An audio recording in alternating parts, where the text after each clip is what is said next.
2, 3. Ok, nós agora vamos estar de volta para a segunda parte, que vão ser perguntas e respostas. Até já. Até já. A primeira pergunta agora está. Por favor, silêncio, quem quiser fazer uma outra conversa, você pode. Uma lista para perguntas? Não.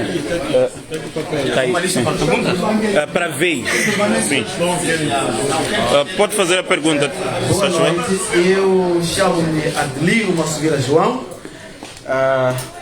Vivo a 370 km daqui de Berlim. Primeiro mesmo quero agradecer a Deus que nos providencia a vida e saúde, pedir para que Ele ilumine os caminhos do nosso engenheiro,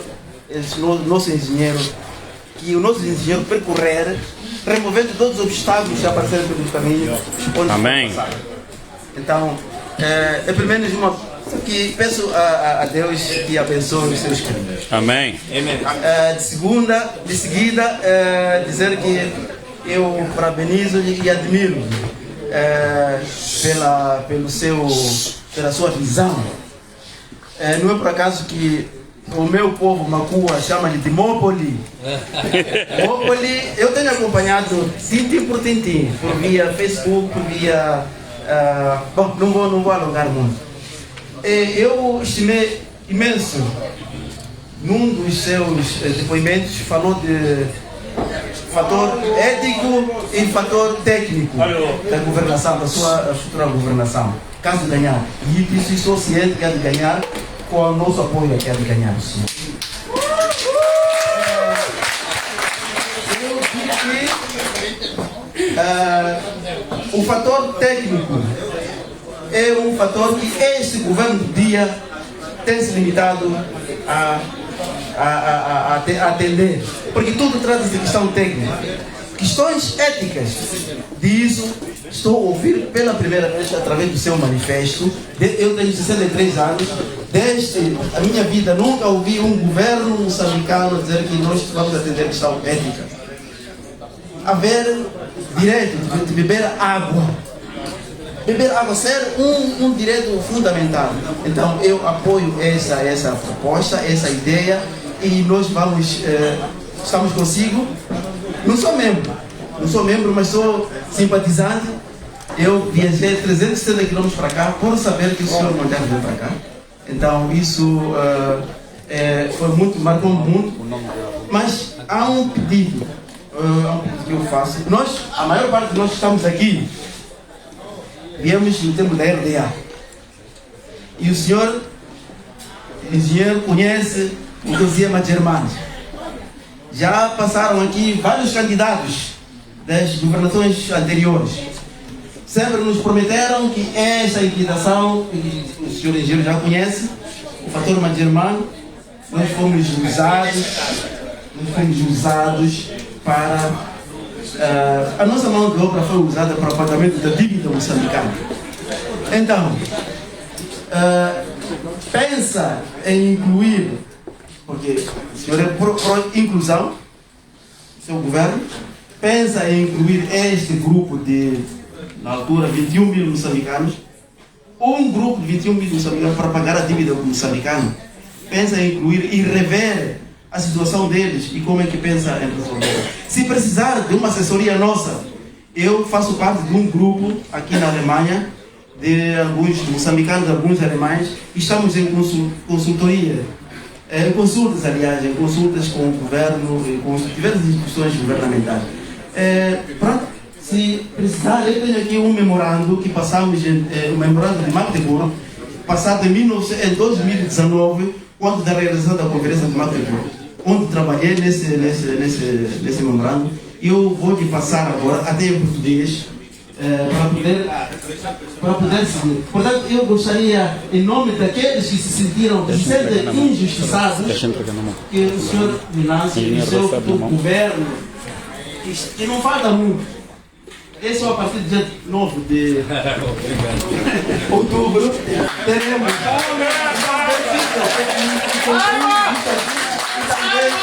aproximar a parte alemã, porque isso aqui foi um tratado de dois países, dois governos. Então, não vale a pena só adiantarmos. O governo moçambicano, também o governo alemão faz parte. Então, junto nas suas deliberações, talvez com os outros governos. Yeah. Aqui até tem informação www.Moçambique-DDR-DE. Ali estão informações que dizem respeito à nossa iniciativa. É uma iniciativa muito pequena, mas um pouco forte. Nós não falamos muito, mas trabalhamos no silêncio. Espero que dê certo. Muito obrigado. Agora segue a segunda pergunta. Eu só vou ainda agradecer a esse manifesto Adelino que apresentou essa proposta ao senhor engenheiro. E esse propósito é aquilo que o engenheiro apresentou no programa, transparência, que não meteu tudo como segredo do Estado, mas ele vai responder pelas suas palavras com o tempo. A segunda pergunta ao senhor jovem Edmércio. Então, o microfone aí onde ele está. Boa noite. Meu nome é Edmércio.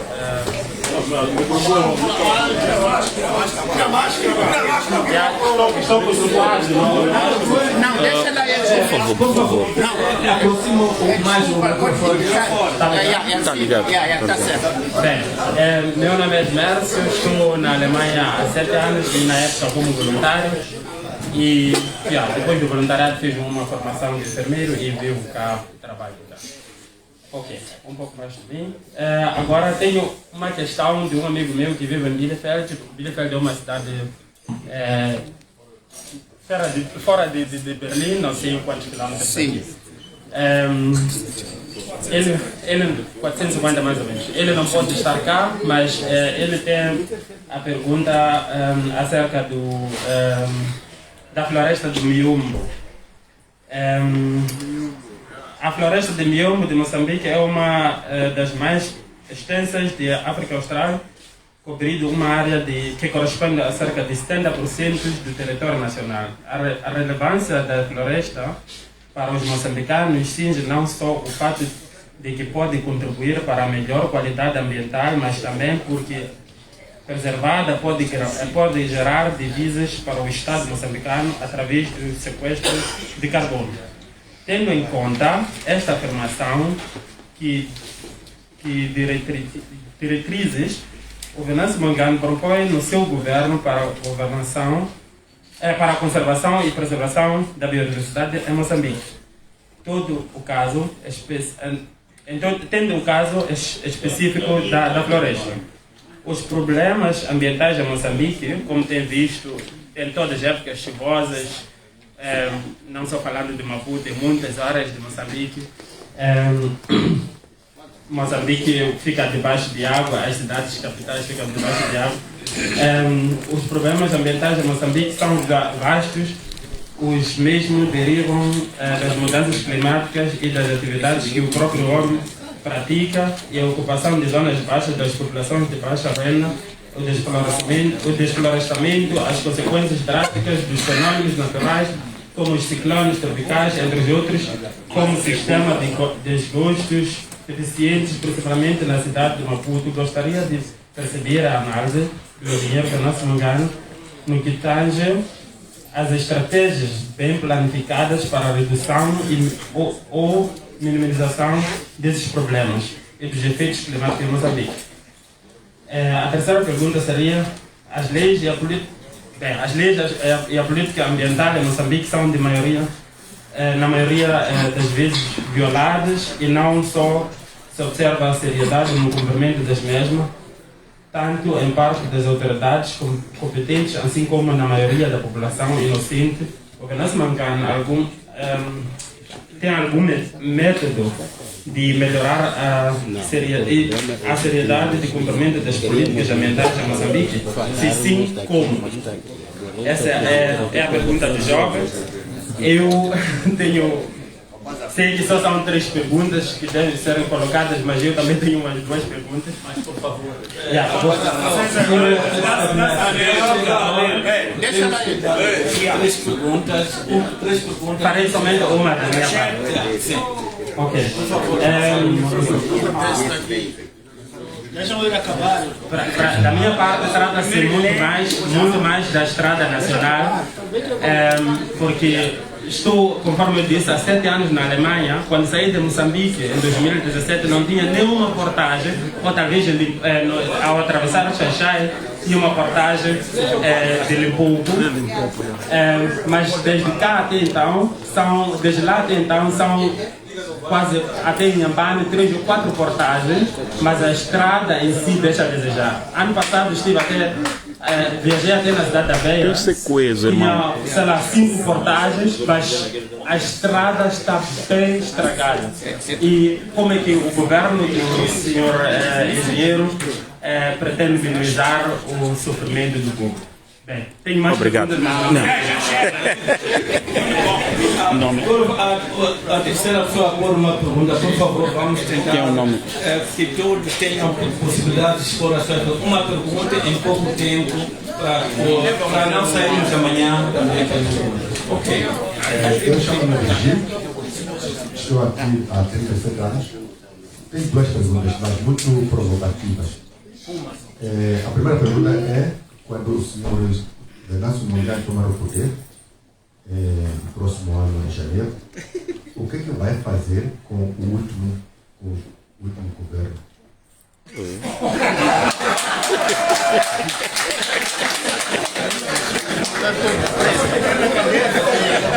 Tá bem. Outra pergunta. A segunda pergunta é: o que são pontos que ele não focou na sua intervenção? É para perguntas? Então, a segunda pergunta é: qual é o plano que tem para acabar com a rualização de Cabo Delgado? Ok.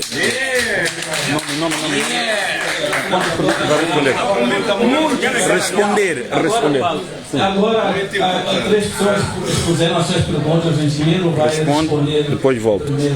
Mas depois continuamos.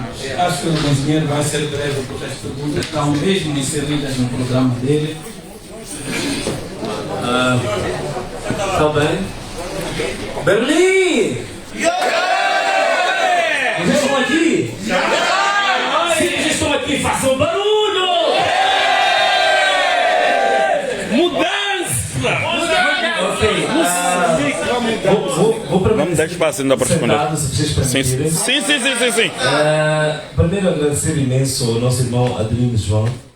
370 km de viagem para vir aqui, portanto é realmente para manifestar a minha gratidão por isso e também agradecer pelo este dossiê. Por acaso o dossiê Majema, eu estudei um pouco este dossiê, inclusive na minha conta de YouTube. Tem lá uns 11 capítulos que eu fiz daquilo que, digamos, da investigação que fiz, das pessoas com quem eu entrevistei, por acaso não sabia do seu caso. E realmente é um dos assuntos que mais me preocupa, porque a ideia que se tem em Moçambique, sobretudo a nova geração, não conhece muito bem o histórico do dossiê Majema e tocou aqui um assunto de fato importante. Portanto, Samuel Machel, quando chegou, fez o primeiro acordo, acho que era o presidente Oneka, né? Então, muita gente não sabe as motivações do acordo que foi feito naquela altura com Samuel Machel, que de fato era o pagamento de uma dívida, não é? Mas este assunto não foi dado a conhecer aos Majermas na altura, eram muito novos, né? A maior parte. Tinha 5 anos. Eram muito jovens, não tinham conhecimento disto. E a grande questão foi exatamente os abates que foram feitos, que chegaram a quase 60%, né? O salário, e depois aquelas questões do PPD. Cadeira. Muito agora falar da história, é muito longa, mas o que eu posso dizer é que parece, o Mano Adelino pode me confirmar isso, o governo moçambicano, tal qual aconteceu com as dívidas ocultas, durante muito tempo não assumia a responsabilidade. na conferência de Magdeburgo é que ficou claro, porque acho que o governo alemão comprovou, de facto, a parte das transferências que havia feito pelo governo moçambicano. Portanto, parece que foi a primeira vez onde os números apareceram, que andavam escondidos, não é? Portanto, na altura que eu pesquisei. Portanto, está mais do que claro. Ouvi dizer que o processo que estava em tribunal, parece que o tribunal já aceitou julgar o caso. Não sei se é isso. Foi a última informação que eu tive a partir do Forquiga. Não vai ser julgado. Ainda não, né? Precisamos de um avalio político. De um avalio político, tudo bem. Mas o que nós temos aqui me parece uma situação realmente está mais do que provado do ponto de vista documental. Há informação, há documentos que comprovam que houve aqui, o governo moçambicano faltou com as suas obrigações perante os seus próprios concidadãos. Então, não me parece haver muito espaço para discussão. E, de fato, eu acho que é isso. É um problema mais político do que técnico. Do ponto de vista técnico, está provado de que, de fato, há uma falta de obrigação de responder em relação aos magérrimos. Agora, qual é o problema em relação a isto? Para mim, às vezes eu me interrompo. Como é que nós arrastamos um problema destes? Estas manifestações que começaram um pouco antes, logo depois, nos anos 90, não é? E já houve sequestros, né? Houve um conjunto de magérrimos que foram sequestrados e até hoje não apareceram. Já houve mortes, né? Portanto, antes de começar os sequestros, estes começaram em 2011, que já haviam sequestrado os magérrimos. Portanto, os magérrimos foram dos primeiros sequestrados. Portanto, esta injustiça é longa, pesada, muita desumanidade. Não percebo por que se tenta manter ainda uma situação tão injusta, tão desumana quanto esta. A questão fundamental aqui é porque quer se proteger de determinadas pessoas. Só isso. Só isso. Esse é o grande problema que nós temos aqui. Não há responsabilização. Cá por mim, este assunto, acho que até já houve uma comissão parlamentar de inquérito em relação ao caso Magérrimos, mas mesmo assim ainda é um assunto emperrado. Por quê? Tu começas a perceber que é o conjunto de pessoas responsáveis por este processo que estão ligadas ao próprio regime e que querem ser protegidas até agora. Este é o grande problema disto. Então, a estes dossiês têm que ser desbloqueados com duas formas. Primeiro, é o apuramento das responsabilidades das pessoas que levaram essa situação a chegar a este ponto. Segundo, é a responsabilidade civil do Estado perante os 21 magérrimos, que alguns até já perderam a vida, muitos já perderam a vida, portanto agora precisa assumir responsabilidades não só em relação a eles, mas aos netos, aos filhos e também, digamos, aos dependentes diretos destes magérrimos. Outros sofreram acidentes irreversíveis, alguns estão imobilizados, nem podem trabalhar. É um dossiê, por acaso, que eu estudei um pouco na altura. Realmente aqui não estou a ver outra questão senão o Estado assumir a responsabilidade disto. Há tempo. Porque quanto mais tempo passa, vai acrescendo cada vez mais a dívida. Porque é preciso depois ver a questão dos juros, é preciso ver a correção monetária, é preciso ver o conjunto de danos que estão sendo causados ao longo deste tempo. E é preciso, na minha opinião, para além do valor em si em dívida, é preciso ver a questão da indemnização. Porque há pessoas que ficaram paralisadas, imobilizadas, que já não estão em condições neste momento de trabalhar e sustentar as suas famílias. Então é preciso ver esse tipo de compensações. Então, eu, Venâncio Molhano, graças a Deus, é um dossiê que estudei, conversei com as pessoas, partilhei esta dor, né? E fiz 11 capítulos em vídeo em relação à questão dos magérrimos. Então, estou profundamente solidário com a questão dos magérrimos. E cá por mim assumo o compromisso com os magérrimos de encerrar esse dossiê a favor dos nossos moçambicanos. Portanto, quando nós levantamos a questão de orgulho de ser moçambicano, passa também por essas questões. Quer dizer, você não vai ter um povo que tem orgulho de ser moçambicano, que se sente a identidade moçambicana quando ele próprio se sente desamparado, marginalizado, humilhado pelo próprio Estado. Não é possível você ter sentimento patriótico assim. Então, isto é um assunto que deve ser encerrado. Dinheiro. Alguns vão querer colocar, olha lá, gastamos tanto dinheiro com coisas inúteis, supérfluas. Nós temos capacidade de poder compensar os materiais. Só e somente, vou-vos dar um exemplo muito simples. Um exemplo simples de como é que a gente está brincando com o nosso Estado. Quando a Eni e a Anadarko venderam-se ações em relação ao bloco lá do petróleo, acho que o bloco 4 do petróleo, o Estado moçambicano encaixou 800 milhões de dólares. Antes da Covid-19. Quando houve a Covid-19, nós sabíamos que o Estado moçambicano tinha recebido de mais-valias de petróleo 800 milhões de dólares. Mas, devido ao nosso hábito de estar todo momento como pedido, como miserável, o Estado moçambicano fez um pedido à comunidade internacional para 700 milhões de dólares para fazer face à Covid-19. E a minha pergunta é simples quanto esta. Nós tínhamos 800 milhões de dólares que vieram do gás e petróleo. Qual foi a necessidade de ir à comunidade internacional pedir aqui 700 milhões de dólares? Endividar o país, continuar a passar uma imagem negativa dos moçambicanos como miseráveis, como pedintes, como oportunistas. Mas para fazer o quê? Então, quando nós questionamos isso, na altura eu estava no Parlamento, a resposta vocês nem imaginam qual é que foi. Os 800 milhões de dólares que tinham recebido da Anadarko e da Eni, disseram que usamos para eventualidades. Você usa 800 milhões de dólares para eventualidades? Isso é um governo, há muita irresponsabilidade. Portanto, não é um problema de dinheiro. Isso está mais do que claro.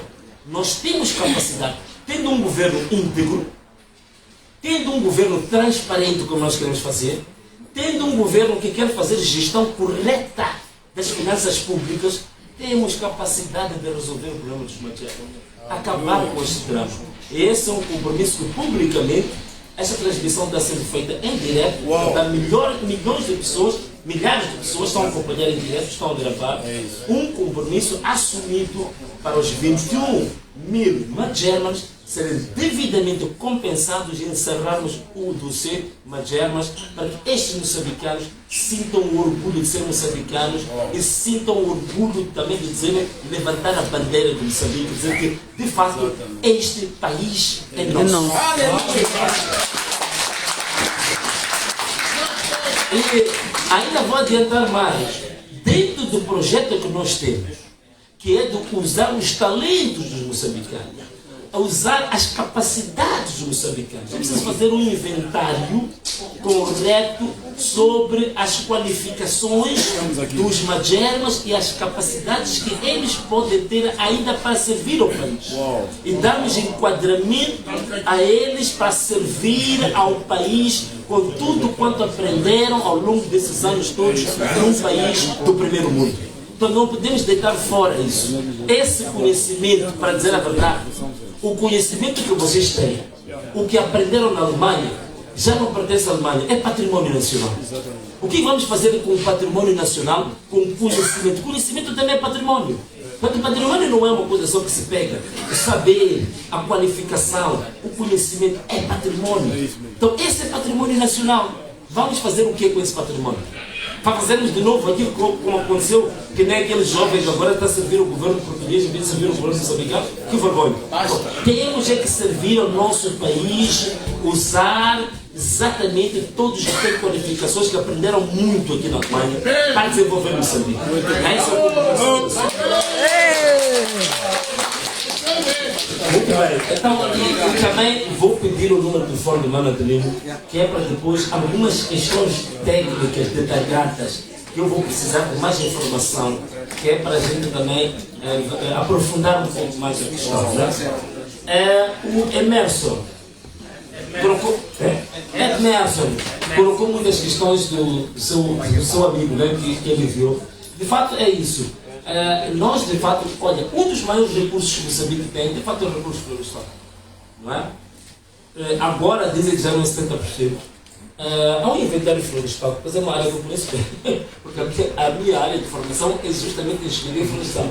Então, isso bem. Em 1994, houve um inventário que foi feito a partir de imagens satélites, que é muito famoso, que se chama Inventário do Saquete. Em 1994, a cobertura florestal era de fato 70%. Agora fez um inventário mais recente. A cobertura florestal baixou muito por causa do desmatamento e desflorestamento, porque toda a gente sabe dos chineses por aí fora. Parece que baixou agora, acho que anda aí por volta de 50% e tal, 60%. Perdemos muita área florestal que nós tínhamos. De fato, é dramático isso acontecer. Bem, o que acontece? Olha, eu vou dizer uma coisa. A lei de florestas, a lei do ambiente, o regulamento da lei do ambiente, para mim, está muito bem elaborado. Eu até conheço algumas pessoas que de fato fizeram um anteprojeto da lei do ambiente e foi muito bem elaborado. O único problema que está a acontecer é a falta do cumprimento dessas leis. Eu nem vou adiantar muito em dizer que vamos fazer novas estratégias, não precisamos. A lei está muito bem, a lei da floresta, a lei do ambiente está muito bem elaborada. Tem critérios ali que garantem a conservação, digamos, das nossas florestas e conservação ambiental. O problema é implementação e o nível de corrupção profunda que nós temos no nosso país. Olha, uma das maiores apreensões de madeira, por acaso foi feita por uma minha colega, a Olivia Amos, que foi minha colega no curso de florestas, quando começou a Operação Tronco, que vocês devem saber disso. A Operação Tronco fez uma das maiores apreensões de madeira preciosa no Porto de Naquela Porto. Naquela Porto foram, sabe, aquilo é assustador. É assustador. Foram mais de 1000 contentores de madeira preciosa. Atenção, quando estamos a falar de madeira preciosa, estamos a falar de quê? Pau rosa, pau preto, estamos a falar de madeira de primeira, caríssima. Primeiro, é proibido exportar aquela madeira em tornos. Estava tudo em tornos. E a pergunta que a gente faz: como é que é possível ter 1000 contentores? Que tipo de máfia é essa? Que existe até 1000 contentores de contrabando. Então, uma das questões é, ao longo da floresta e até o Porto de Nacala, há cerca de 10 postos de controle. Nos 10 postos de controle que existem, vocês não imaginam, tem um oficial do ambiente, tem um fiscal da agricultura, tem um homem do Cernic, tem a polícia de trânsito, tem a CIS, tem mais 2 que já não me lembro. São mais ou menos 7 agentes que foram colocados justamente para dizer que era para evitar a corrupção. Porque quando o agente do ambiente quer se corromper, está ali ao lado o homem do Cernic. Depois tem a polícia de trânsito, tem o homem da polícia de ordem. Então dizem que montaram esse esquema nos postos de controle para garantir que não haja corrupção. Sabe o que está a acontecer? Sabe o que está a acontecer? Há pessoas que lutam, ajoelham, algumas até vão às cabanas pedir tratamento para o diretor provincial dos serviços florestais e colocar como fiscal num dos postos. Porque ali é enriquecimento ilícito que está acontecendo. Então, aqueles caminhões todos passam 10 postos de controle, deixam o quê? 250, 250, 250, 250, 250. Quer dizer, cada caminhão com madeira preciosa, ao chegar ao Porto de Nacala, já deixou mais de 3 milhões de meticais sobre os postos de controle. Então, tu estás a imaginar o que está acontecendo? O nível de máfia que existe ali. Você tem várias áreas, né? Área da agricultura, o Cernic, o CIS, Polícia de Trânsito, ambiente, todos eles num ambiente de máfia, de um contrabando, de uma quadrilha. Então este aqui é o problema que tu tens real. Já não é um problema da lei. Então é preciso desmantelar isto. E para tu desmantelares isto, o que é que é preciso? Coragem, meus amigos. É preciso muita coragem. Os esquemas. É isso.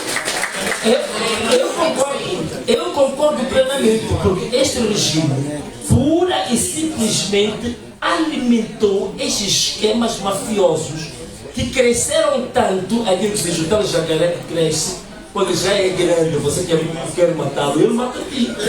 Então, este é o grande problema. Nós precisamos de coragem, meus irmãos, para nós desmantelarmos estes esquemas criminosos e mafiosos. E é preciso começar a responsabilizar primeiro os chefes grandes. Aqueles esquemas de meio da mafia, da madeira, aquele polícia que recebe ali 100 mil, 200 mil, quando passam os caminhões, depois, no fim da jornada, todos eles, há uma expressão que utilizam lá nas florestas, dizem bater mesa. Todos eles têm que ter com o chefe dos serviços florestais provincial, bater a mesa do dinheiro da máfia, da corrupção que receberam por dia. Então imagina, aquele senhor só num dia faz o equivalente a 90 salários dele no Estado. Este é que é o problema. Então, se você não começar a responsabilizar, arrancar pela raiz esse esquema mafioso, você não tem como parar isto. Por mais bonitas leis, vais continuar a fazer seminários, vais continuar a aprovar novas leis, novas estratégias, mas se você não desmantela este grupo mafioso, essas quadrilhas, isto não vai parar. Então é preciso de fato muita coragem. Olha, as pessoas vão perguntar, mas coragem afinal como é que se...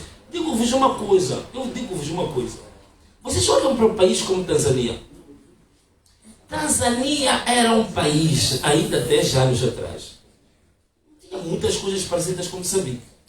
Apareceu um homem, chama-se John Magufuli, que foi presidente da Tanzânia um mandato, nem repetiu o mandato, um mandato só. Mas devido à postura dele, à integridade dele, em 5 anos, Tanzânia alcançou, teve realizações que não conseguiu em 40 anos. No mandato. Já tem trem. Então, Já recebeu trem. então, o que acontece? A postura do líder conta muito para uma organização. Conta bastante para uma organização.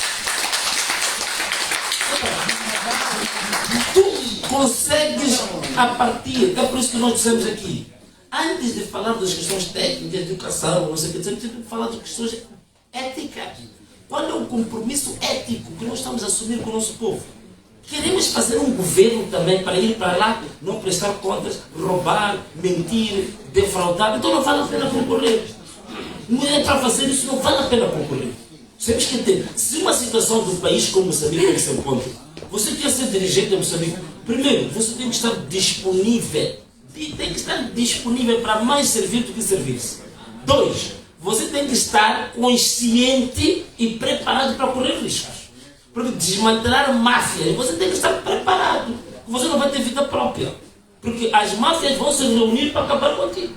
Então você tem que estar pronto para isso. Não andar a chorar quando começar a tentar fazer atentados contra ti, andar a chorar. Tem que estar preparado para isso. Tem que estar pronto para fazer atentados. Tem que estar pronto, mas vou dizer uma coisa. Se você for persistente, se você resistir a isso, é um período que isso acontece. Depois é uma transição. Como aconteceu com Botsuana. Botsuana é um país que é exemplo em África. De quase corrupção zero. Sabe, Botsuana era um país altamente corrupto. Antes da geração dos cabras. Altamente corrupto. Eles chegaram a um acordo naquele país. Essa é a primeira coisa que vamos fazer. Há um período de transição aqui. Vamos primeiro aumentar cadeias. Aumentar as cadeias. Aumentar espaço.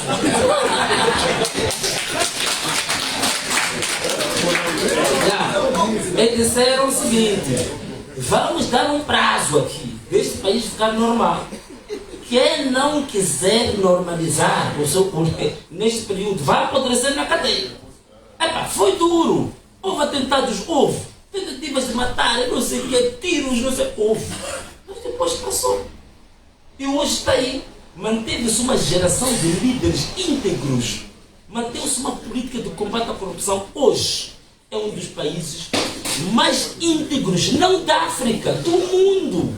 Hoje Botsuana é um exemplo para o mundo. País africano, nosso vizinho.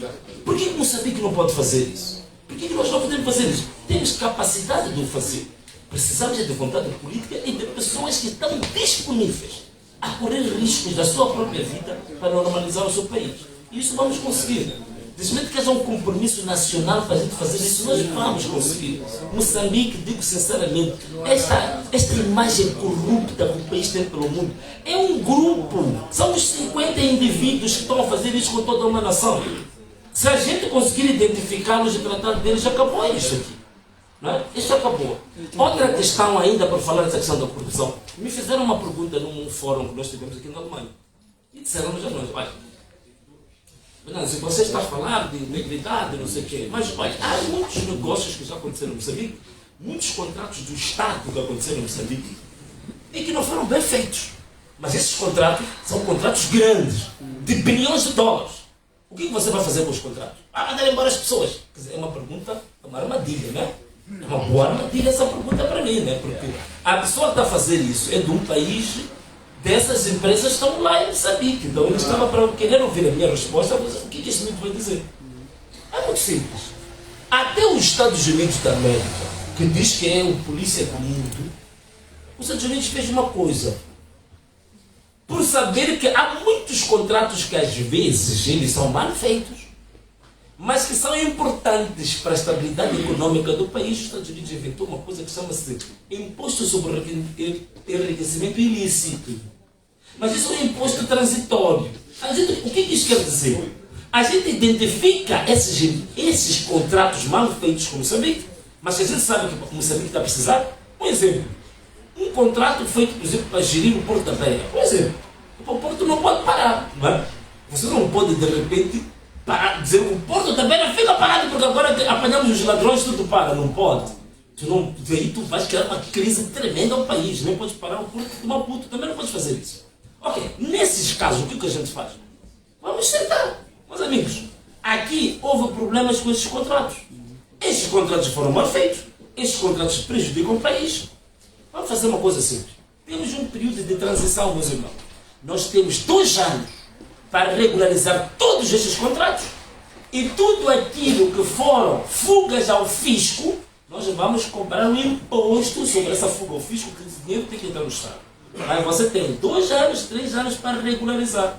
Se você não me regulariza a tua situação, mudamos o contrato, vamos meter outro. E durante os 2 anos, estamos a preparar para termos um novo operador e aquele, se não regulariza, mandamos embora. E vamos tirar mesmo. Mandamos embora.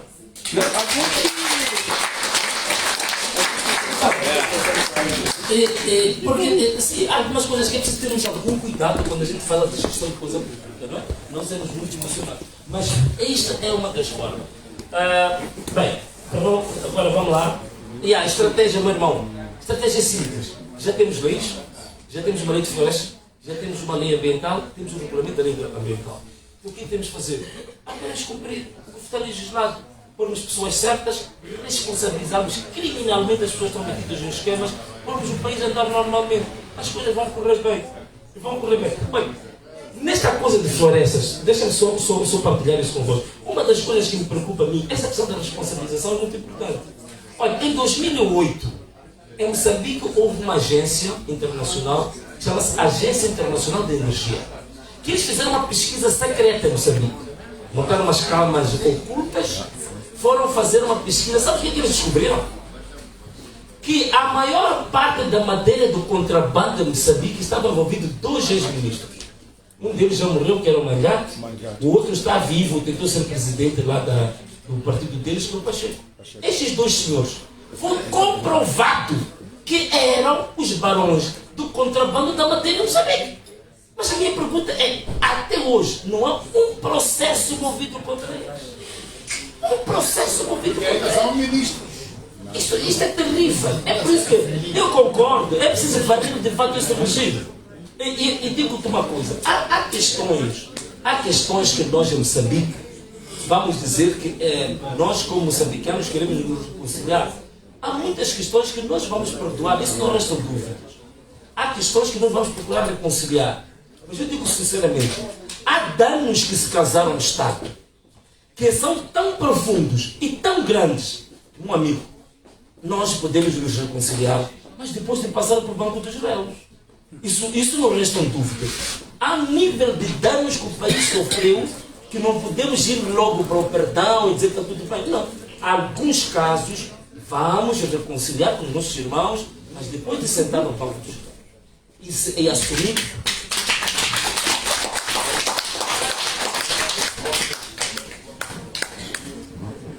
Então, Sei que alguns quando ouvem isto, sobretudo os do regime, que este miúdo já está a começar a ameaçar. Ele não devia falar assim, somos todos irmãos, vamos nos perdoar, aquilo que aconteceu do passado, vamos esquecer o passado e ver para frente. Está bem, vamos esquecer, mas não vamos esquecer. Olha, mesmo na Bíblia está um versículo que eu gosto muito. Diz assim, Deus perdoa a todos, mas Ele não desculpa o infrator. Quer dizer, significa, primeiro, você tem que pagar pelo que você fez e depois Ele te perdoa.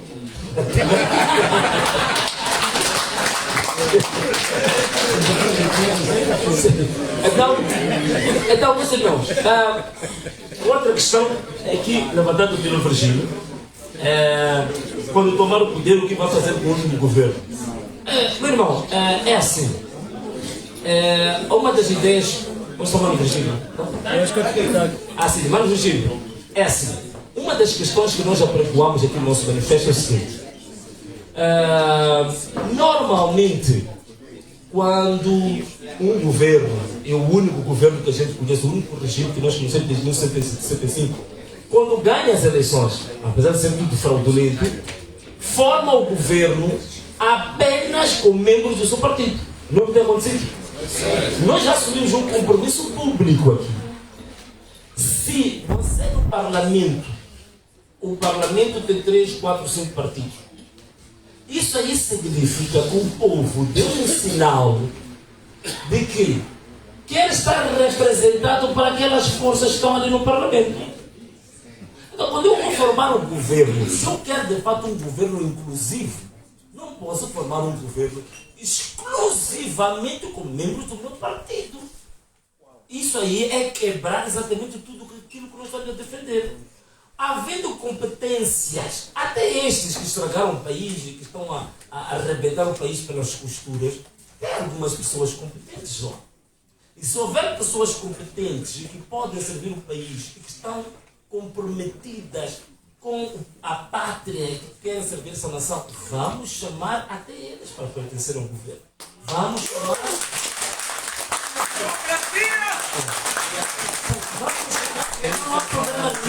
Vamos fazer o nosso governo com todas as forças políticas, desde que hajam pessoas, primeiro, com capacidade técnica de gestão. 2, pessoas comprometidas com a pátria, que querem dar de si para a pátria, querem servir mais do que servir. Se as pessoas tiverem estas qualidades, venham para o governo, sim. Por quê? Garanto-vos uma coisa. Essa história de que vou formar um governo só com pessoas da CAD, eu vos garanto uma coisa. Dentro da CAD está na malandros. Ok? Dentro da CAD não podemos cometer os mesmos erros que este regime cometeu ao longo desses anos todos. Não é? Era tudo partido, tudo gente do partido, incompetentes, malandros, criminosos, bandidos, e ao governo, pura e simplesmente porque vestiam uma camisola. Isso não podemos voltar a fazer. Isso foi um erro gravíssimo que se cometeu com este país. Nós não podemos fazer isso. Outra coisa também que temos que fazer não é constituir um governo apenas com políticos, constituir um governo apenas com partidos. Nós temos que construir um governo também com pessoas que não são políticos. Pessoas da sociedade civil. Nós temos aí pessoas, temos associações, temos organizações da sociedade civil, de pessoas que têm demonstrado trabalho muito pelo povo. Há muito trabalho que está sendo feito a defender os interesses do povo de muitas organizações da sociedade civil.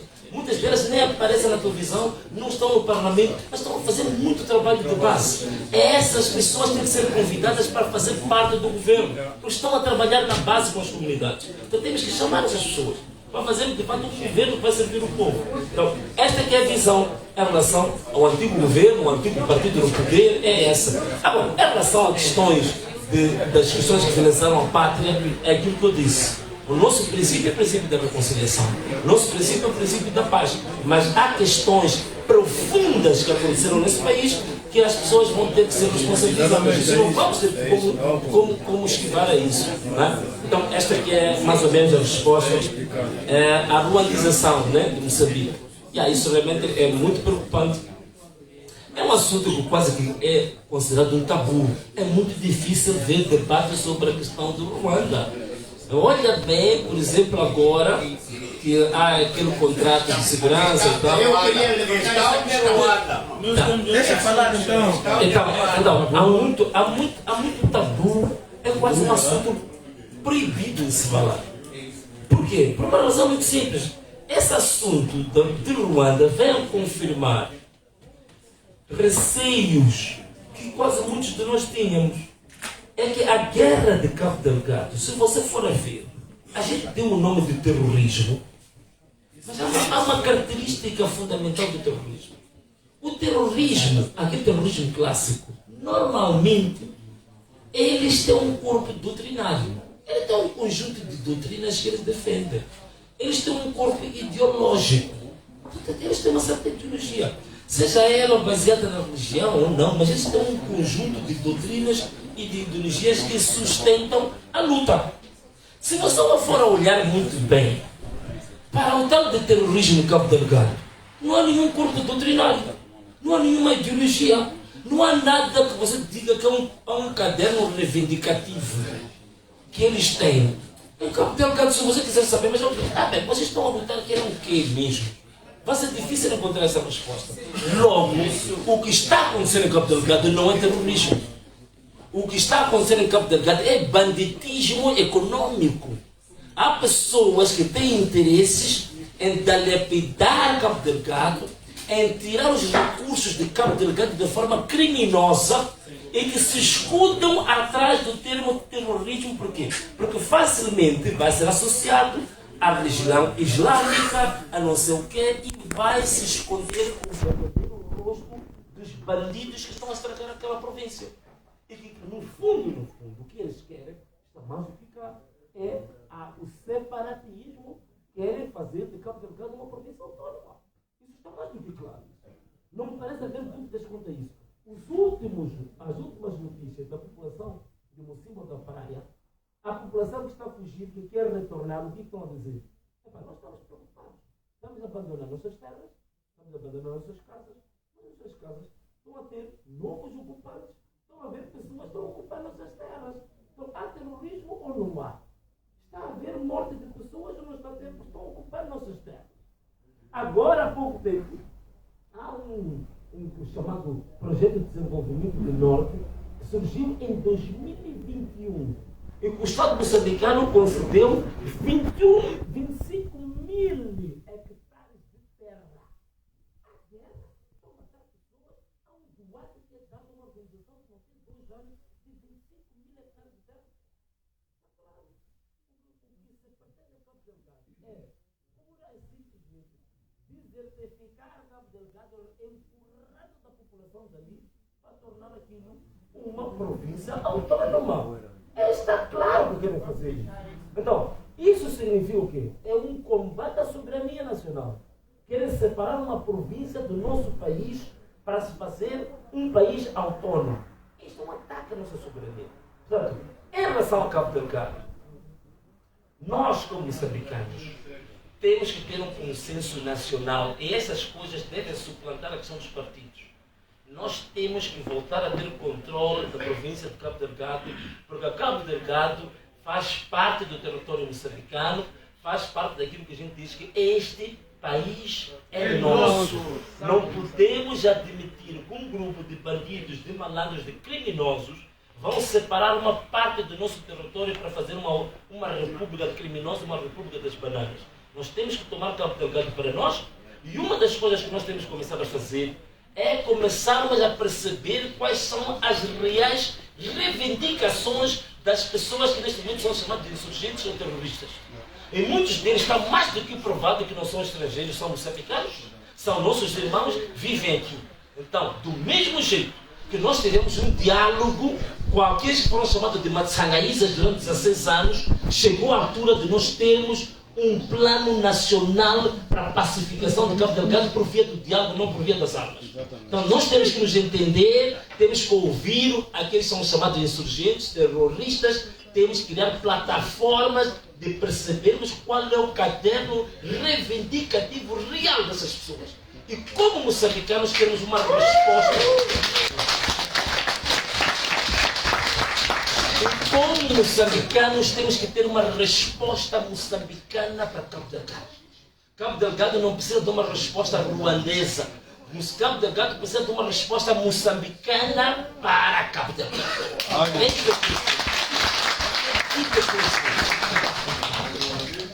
Então, eu vou fechar esse assunto por aqui.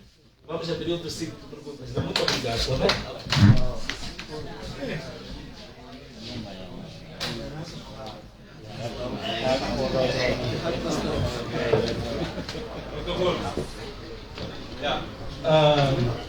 Meus compatriotas, estou aqui só para dizer mais uma vez que um obrigado aqui no meio. 230 euros saíram para a CAD para apoiar a CAD de Moçambique. Obrigado para vocês.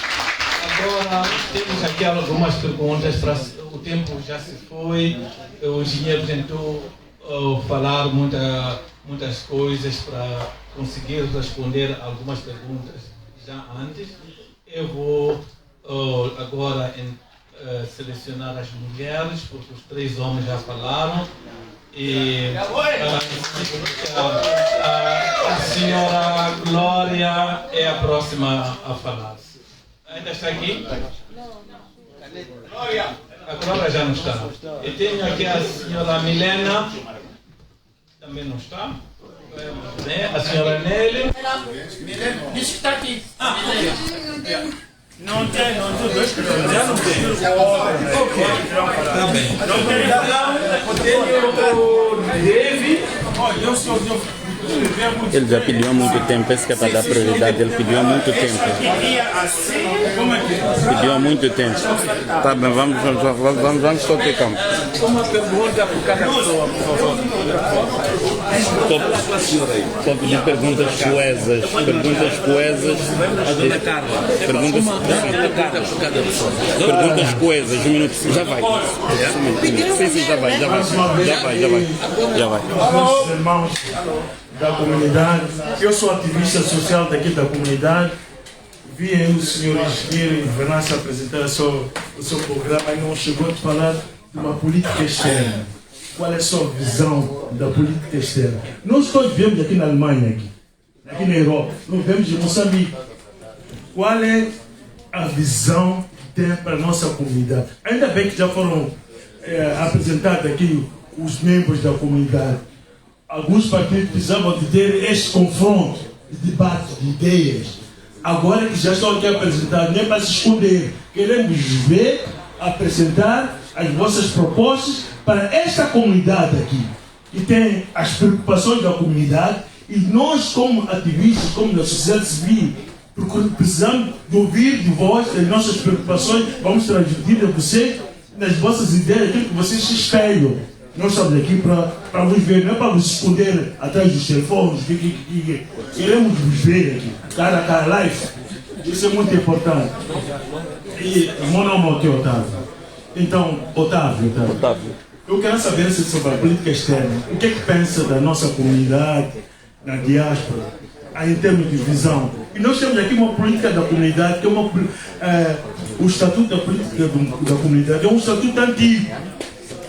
Não sei qual é a visão, não sei, penso que agora como está tentando situalizar-se neste campo, né? É preciso revermos a política da comunidade. Temos um estatuto que temos um conselho consultivo com dois elementos de um grupo.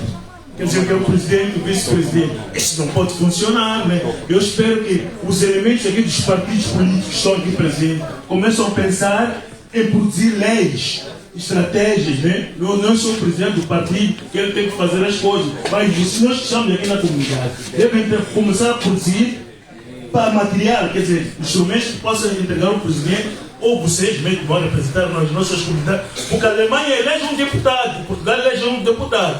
Então, vocês como líderes devem demonstrar as vossas capacidades intelectuais, inteligentes para as nossas comunidades, porque nós precisamos de vocês para nos guiar. Então, nesses temas que eu estou aqui para falar, eu não tenho muito mais a dizer que apresenta uma nova proposta para a nossa lei, para a nossa comunidade. Com 2 dirigentes não pode. Pelo menos ter 4 ou 5 dirigentes que possam fazer parte do conselho constitutivo de uma comunidade, não 2 pessoas. E o Conselho Consultivo deve ter uma autonomia administrativa, não econômica, né? Obrigado.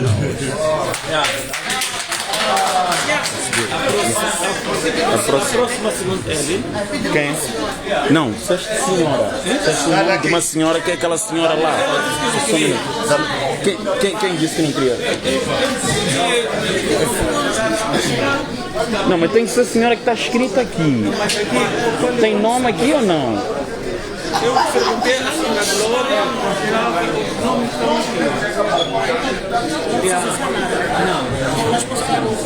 o problema é que tem que pôr nome. Está bem, tem uma mulher, então oferece, é a única, só chover. Sim, está bem, vamos lá. Muito boa tarde, irmãos companheiros. Boa noite. Bom, queria simplesmente identificar. Nome. Belita, o problema é que a maioria não conhece aqui. Eu não conheço. Tá bom, eu chamo Belita Zé da Almeida. Eu escutei o que o camarada Venâncio falou. Eu já vivo aqui.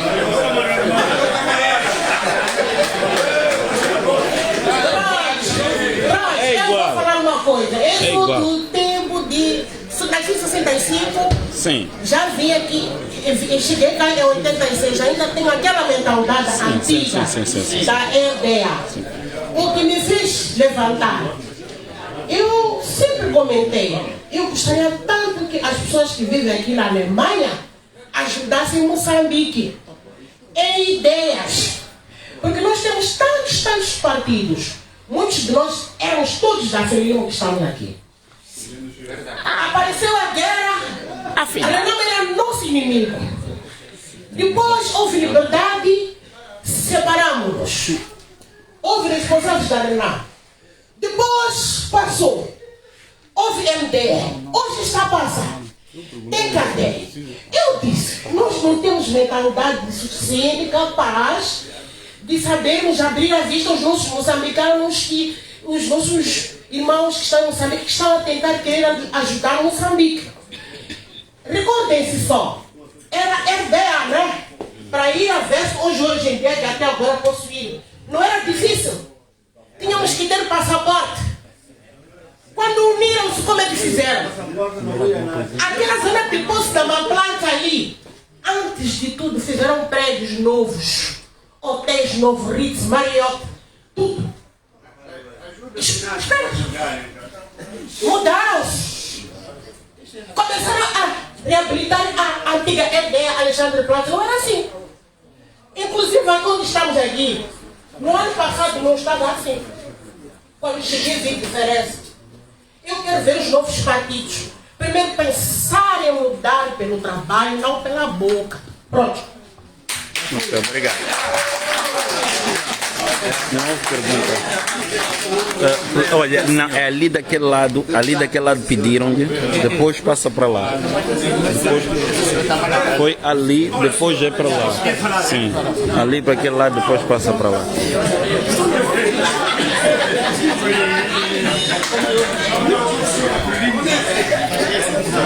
Você?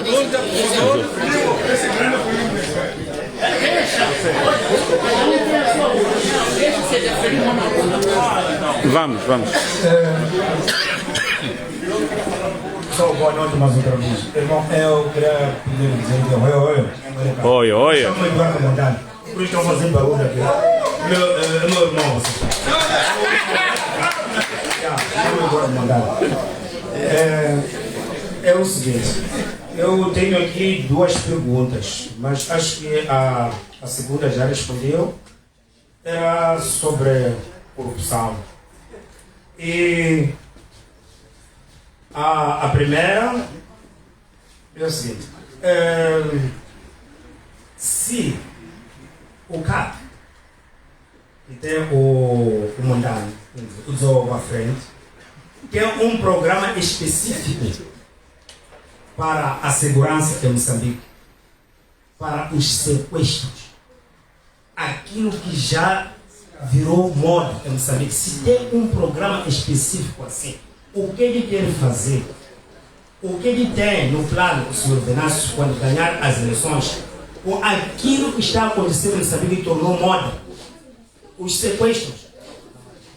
E sobre a corrupção aqui, embora tentou responder, okay? Meus irmãos, aqui nós podemos falar como, gritar aquilo mais aquilo. Sobre aquilo que você diz que é o governo, temos duas partes. E é a parte executiva, que são os chefes, aqueles que estão aí à frente, e temos os ditos funcionários do Estado. Aquele que sempre está ali na estrada com sede, é polícia, é funcionário do Estado. Aquele que pede o dinheiro daquilo ali do refresco, quando você vai fazer o BI, é o funcionário do Estado. Aqueles senhores não saem. O Venâncio não vai tirar. Aqueles ficam ali, porque eles são funcionários do Estado. Depois, qual é o plano que tem o Venâncio e a Carla para acabar com aqueles? E aqueles são aqueles que trabalham conosco, estão conosco. Como tirá-los? Como acabar com aquele, como varrer com aqueles que sempre, aquele polícia sempre está ali na estrada ali a cobrar. Eu tenho chapa, eu sabia que nós estamos mal, Venâncio. Aqueles que estão ali na estrada ali todos os dias a pedir o dinheiro. O povo a ver, aqueles ali a ver, mas ninguém faz. O que o Venâncio vai fazer quando tomar poder? Obrigado. Já falou. Ali daquele lado.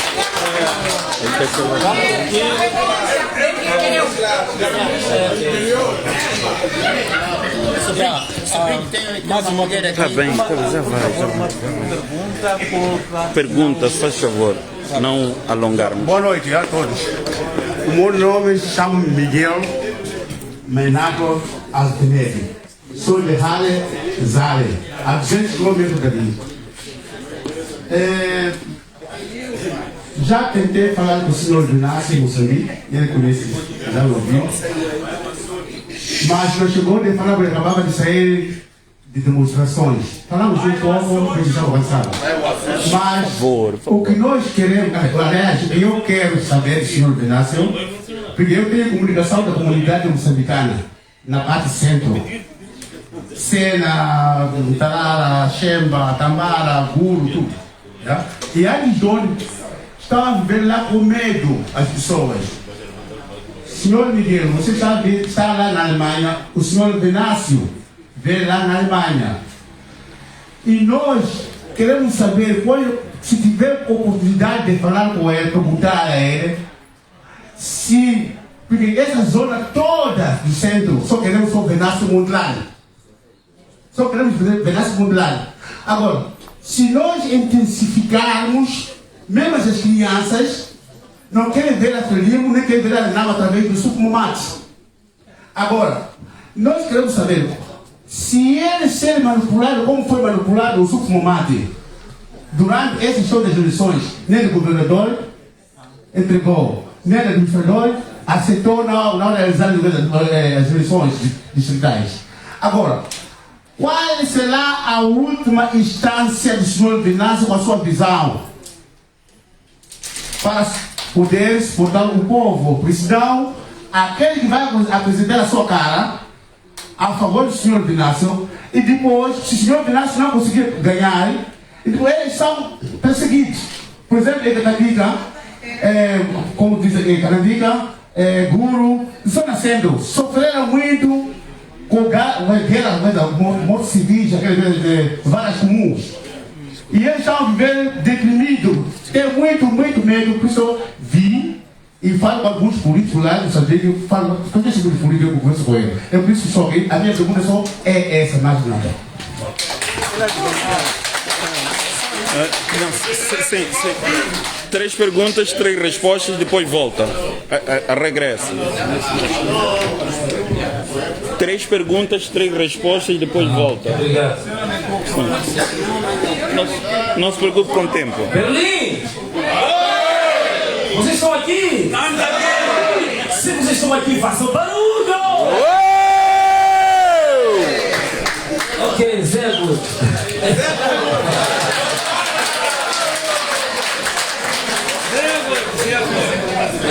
Olha, algumas perguntas que foram colocadas. Também não vou ter, digamos assim, algumas perguntas vou ter a honestidade também de dizer que é assunto para nós irmos aprofundar, tá bem? Não vou ter aqui digamos assim, a vaidade de que saiba tudo o que for perguntado, não é? Nós temos uma equipa, só para darmos uma ideia, nós temos uma equipa que é composta por cerca de 15 pessoas e o coordenador da nossa equipa de elaboração de manifesto, o Dr. Roberto Tibana. Então, eu estou a trabalhar com cerca de 15 jovens licenciados, mestrados, alguns pós-graduados. Então, há questões também que eu não tenho uma resposta definitiva. Eu recolho, no fim do dia, quando faço o relatório, eu envio para eles, que eles estão a fazer as votações, para eles fora. Então, algumas questões posso não ter uma resposta definitiva agora, tá bom? O Otávio aqui levanta a questão da política externa. A única coisa que vou dizer... A única coisa que vou dizer aqui em relação à política externa é que nós temos agora uma nova abordagem em relação a isto. Muitas das razões que levaram Moçambique à estagnação é que as relações exteriores diplomáticas do Moçambique foram baseadas muito em questões ideológicas, questões históricas. Há países que não trazem absolutamente nenhum valor acrescentado a Moçambique, mas a gente manteve relações com esses países porque estamos escudados, temos uma história comum, porque temos uma ideologia comum, fomos lá da frente, da frente contra o apartheid, blá blá blá, não sei o quê. Mas efetivamente, em termos econômicos, em termos comparativos, não trazem absolutamente nada para o país. Epá, nós vamos mudar essa história, porque também já não temos esses compromissos lá da luta armada. Foi bom, nós respeitamos essas relações, são países que nos ajudaram e tudo mais, isso é bom. Mas provavelmente hoje não nos sejam tão úteis assim. Então, o que nós vamos privilegiar hoje? É por isso que nós definimos uma série de valores que nós temos. Esse fator ideológico, nós queremos abandonar isto aqui. É por isso que você tem até hoje a relação da Frelimo com o Vietnã é muito forte. Mas qual é que é efetivamente o benefício de Vietnã para Moçambique? Se não andar a tirar pontas de rinoceronte, fazer contrabando das pontas de marfim para levar para o Vietnã. É a única coisa que o Vietnã faz para nós. Então, nós agora temos que nos reposicionar em relação aos países que, do ponto de vista econômico, isso que se diga a verdade, tragam vantagens comparativas para Moçambique para se recolocar no mercado internacional. Isso é que nós vamos privilegiar. Daí que, por exemplo, uma das coisas que nós estamos a fazer nesse manifesto, evitamos falar de ideologia. Até agora nós não dizemos que somos da esquerda, somos da direita, que somos do centro, do centro-esquerda. Neste momento não nos convém e também é absolutamente inútil a gente andar a falar muito de ideologias, porque a ideologia é uma máscara. O que nos importa, nós é o conteúdo. Nós estamos a defender determinados valores para Moçambique. Nós queremos privilegiar, por exemplo, a questão da descentralização fiscal. É a nossa política que nós queremos fazer para alavancar as províncias e os distritos. Quem é no mundo que pode nos ajudar a implementar políticas de descentralização fiscal fortes? Os países federados, como por exemplo a Alemanha, Brasil, Estados Unidos, que são Estados federados, são extremamente úteis para a aplicação desta política de descentralização fiscal. É por isso que alguns já nos acusam de queremos implementar federalismo em Moçambique. Mas ainda não é isso. Nós apenas temos uma ideia em relação à descentralização fiscal. Então, para nós, um parceiro ideal para implementar esta questão da descentralização fiscal vai ser naturalmente a Alemanha, vai ser o Brasil, vai ser os Estados Unidos, que tem experiência e tem uma organização administrativa e política voltada para isso. Então, vai nos importar a nós, os países que têm política externa de acordo com os valores e o programa que nós queremos alcançar em Moçambique. Isso vai ser o nosso privilégio número 1. Portanto, não vamos andar a privilegiar Vietnã, não sei o quê, que não traz absolutamente nada. Ou se traz são coisas minúsculas. Né? Também estão a andar no mundo, também estão a arrastar. Então, você já está arrastado, ainda vai tornar-se amigo do outro que está arrastado. Então,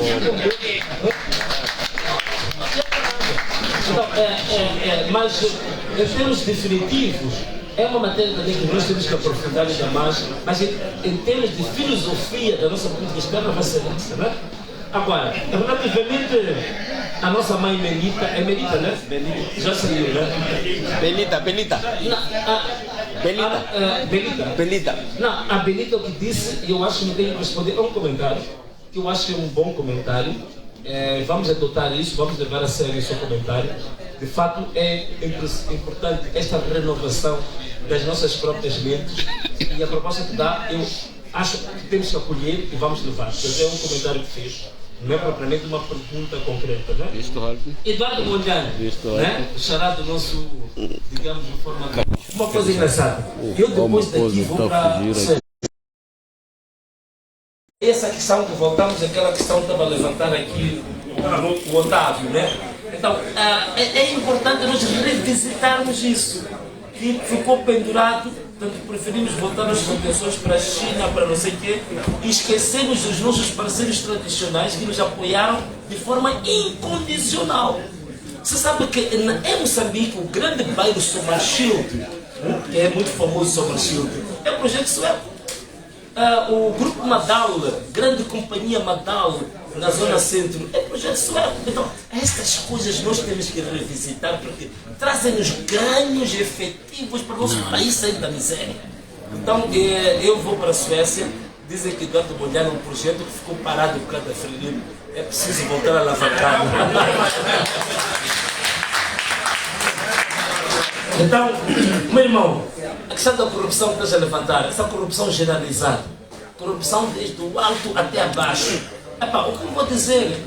Mano, em termos de legislação, há uma estratégia de anticorrupção que já vem, acho que desde 2004. Veja só, tem mais de 20 anos.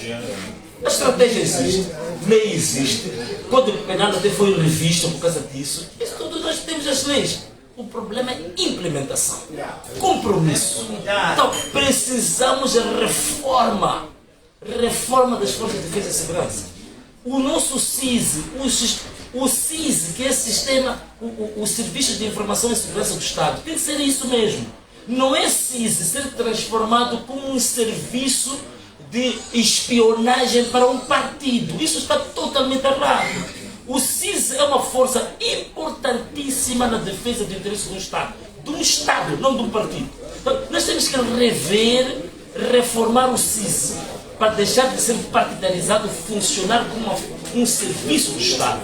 Reforma da nossa polícia, treinamento da polícia, criar polícia ajustada aos novos crimes. Hoje, os crimes de sequestro, de raptos, os crimes de tráfico de órgãos, tráfico de mulheres, prostituição infantil, tráfico de drogas, este tipo de crimes precisam de uma polícia especializada, de uma polícia preparada exatamente para lidar com um crime, que é um crime especial, são crimes de nova natureza, de maior complexidade. É o que nós estamos a ter em Moçambique. E mais, o tratamento que nós estamos a dar à nossa polícia. Isso é outro aspecto. A polícia não pode ser tratada de forma leviana, sobretudo os serviços especiais da polícia, porque eles tratam como matéria. Tem um treinamento para operações muito complexas. E se essa gente não tiver um enquadramento como deve ser, enquadramento estou a dizer o quê? Tratamento condigno como um agente das Forças de Defesa e Segurança. É preciso darmos, nós temos que dar dignidade à nossa própria polícia. Treinamento sim, enquadramento da polícia, formação de forças especiais voltadas para os novos crimes, mas serem bem pagos, serem bem compensados, serem dadas condições que eles sintam com o trabalho honesto podem ter uma vida digna.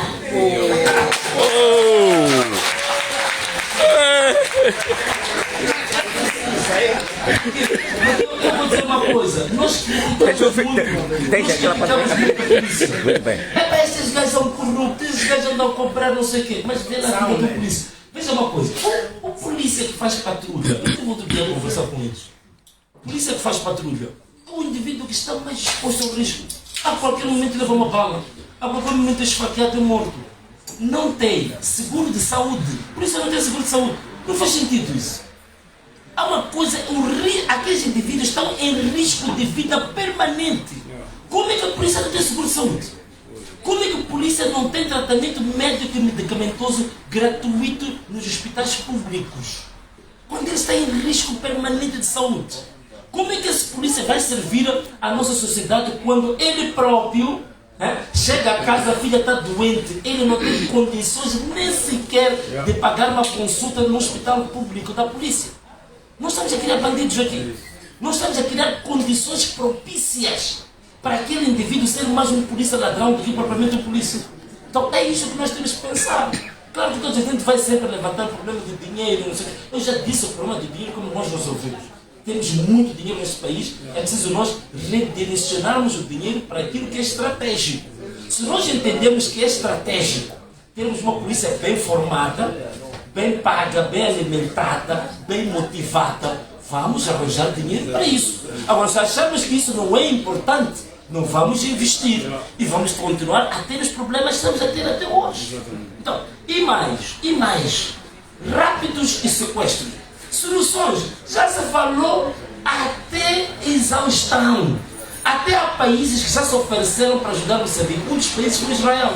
Israel prometeu dar um sistema de rastreamento de raptos via satélite gratuitamente ao governo moçambicano e não quero aplicar. Quer dizer, estão à vontade com o que está acontecendo. Mesmo as ofertas são dadas a nível internacional para resolver o problema dos raptos. O governo moçambicano não aceita, não quer essas soluções. Um governo corrupto tira proveito dos próprios raptos, tira proveito dos próprios sequestros. O comando dos sequestros, digamos, o comando operativo dos sequestros está dentro das forças de defesa e segurança, está dentro do próprio governo. Este é o grande problema. É por isso que precisamos de alguém que vai dirigir este país, que está fora do esquema mafioso e criminoso, que é para ele começar a fazer uma limpeza, uma purificação das fileiras e também, por outro lado, treinamento, dignificação da polícia. Por aí fora, nós em 5 anos acabamos com isto. Eu digo sinceramente, a questão dos raptos e sequestros, se nós tirarmos a máfia, a quadrilha que está lá no centro, desmantelarmos aquela quadrilha, eu te garanto, em 2, 3 anos, acabou o rapto e sequestros em Moçambique. É isso que nós temos que fazer. Essa tem que ser a aposta de todos. Muito obrigado. Vamos encerrar essa live porque ela caiu muito. O tempo já foi, vou começar a organizar. Vão se gravar outras coisas. Aqui, nós vamos encerrar a nossa live por aqui. Daqui a pouco, por matéria de segurança, me aconselho a encerrar a nossa sessão. E aí em casa, um forte abraço, e como sempre, um forte beijo e tchau.